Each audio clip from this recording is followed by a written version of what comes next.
here, to wear this hat, to get a chance to be in the Hall of Fame. I still don't know what this means. I mean, this happened on Wednesday. It's Monday. Everything's just kind of crazy.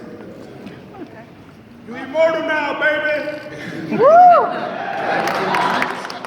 Ecstatic.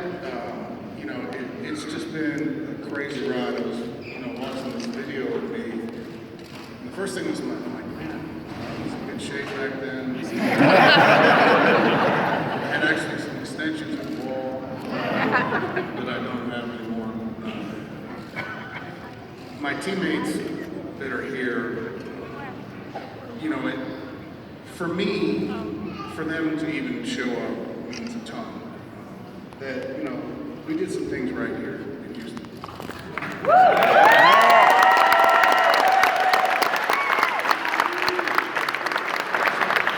think what's going on now, Jim, Jeff, I think things are going to just get even better. I'm really, really excited about that. But my teammates, I'm going to talk about Gar first, since he spoke first. He's the only manager I've ever yelled at in my entire life. And I think if you will remember this, this was in Cincinnati. I didn't play one day, and then the next day, I was not in the lineup. So Gar, he's sitting there with his cigar, and he's in there, and I come storming in his office, and I call him every single name that you can even think about. And I'm pretty good at that kind of stuff. And he just sat there and listened to my stuff, and then he pinch ran me in like the 7th. And I ended up scoring, and he's looking at me as I'm coming back, and I'm looking at him, and I said a few more words to him. But just a tremendous manager.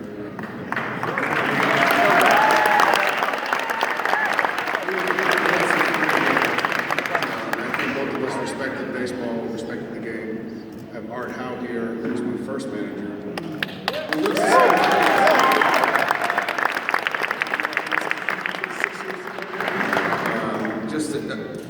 If you can have, for me, if you could have a father figure, that would be Art Howe.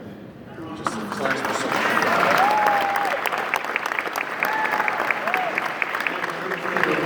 Jeff Plum.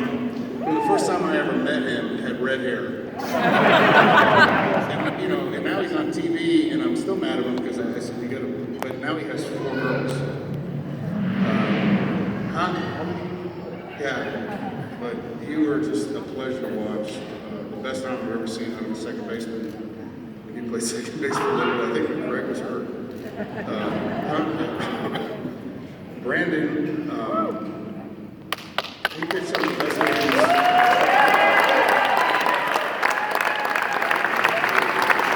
I'll tell you something a little bit. A couple of guys said a couple things about me as far as being professional on that. So, Brandon, I would make fun of him. He's actually pretty easy to make fun of. He's got his name tattooed on his tricep. And I said, well, why do you do that? So that, when you go to the hotel room late at night, so you can figure out what room you're in. But he would do this. He'd take this hat and he'd try to walk by us with his hat on. I'm like, where are you going with that? He goes, well, I'm just leaving. I said, no, you're not. I said, what? You're going to wear your Astros hat out. People know who you are. You don't need to say that. And the left right here, Andy Pettit.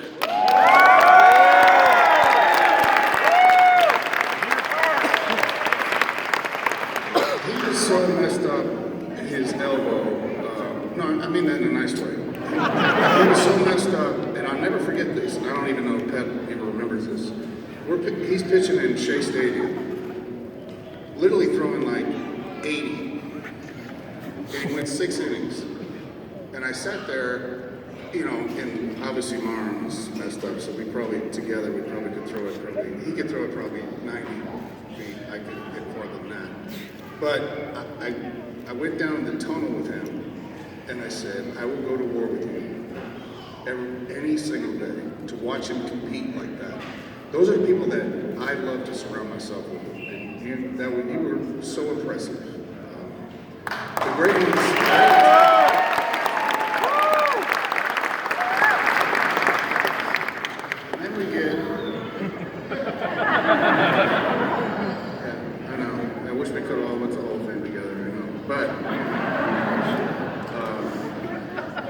truly one of the greatest friends I do have. That's not a good English.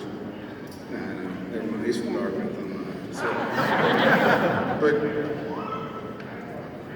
Hartford, Wales again. I'm not done. I'm going to get to you in a second.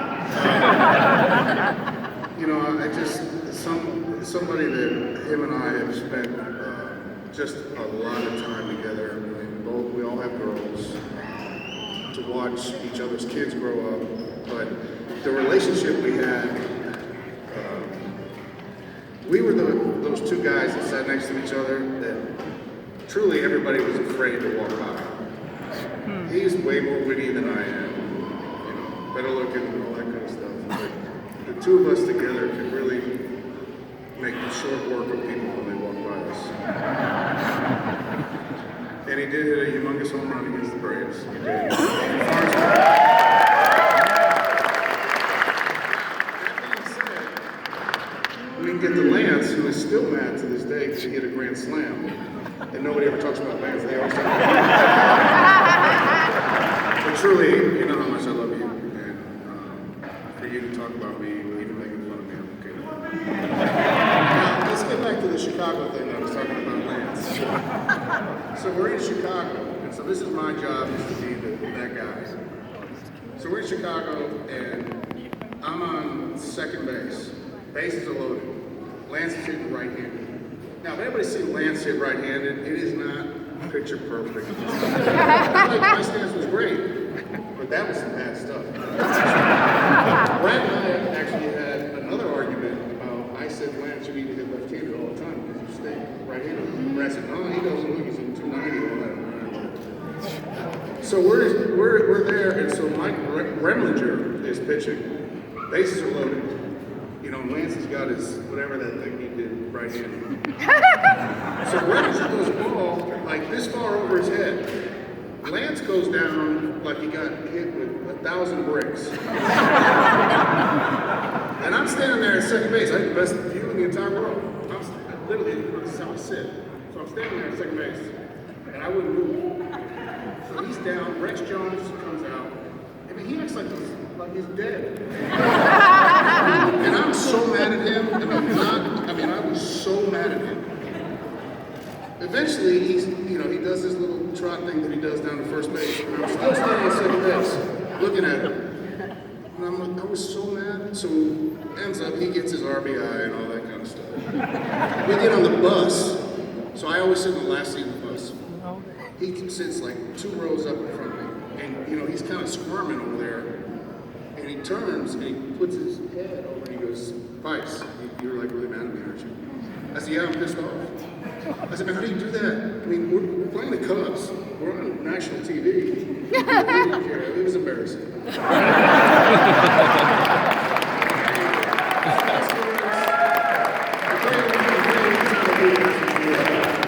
And then kid, it makes me tear up that we played that long together for a lot of reasons. But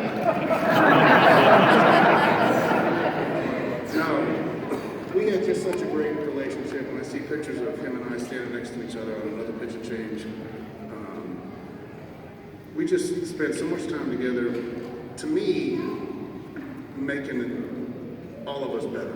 And I think it was, for me, it made it real easy for me. They throw me first pitch slider in the dirt, he'd still second. Another slider in the dirt, he'd still third, and he had a fly ball right. It was easy.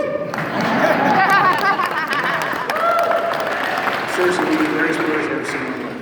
You were amazing, an amazing friend. Our time together, even more now. We might live on the other side of the city, but we'll always be linked together. I couldn't think, like you said, of anybody that I could be more proud than to be said as you Bagwell.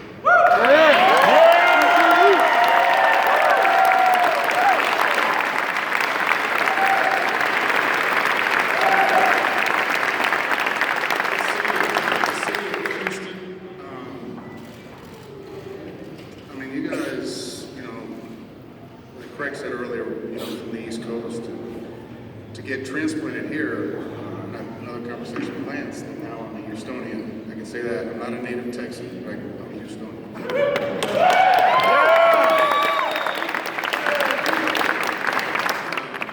You guys are my family. We live here, raise our kids here. Nothing but straight class. And I could not be more proud to wear this hat.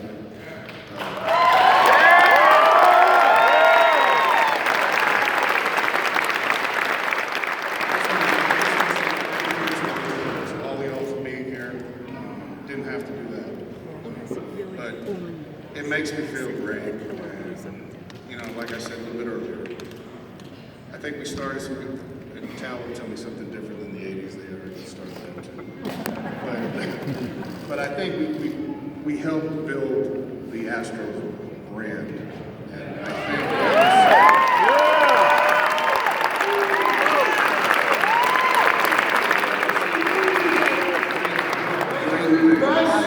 Jim and Jeff, with AJ, I just think it's something special. I think we're going to have an amazing year this year. Going to the World Series, baby. I just want to say thank you to everybody. Just thank you for taking me in your homes and allowing us to, you know, just do something good. Because I remember being a kid. I remember, you know, my hometown team at the time was the Red Sox. And then I think now that I'm starting to understand that maybe you know, we did something for families. I'm just proud to be a Houston Astro.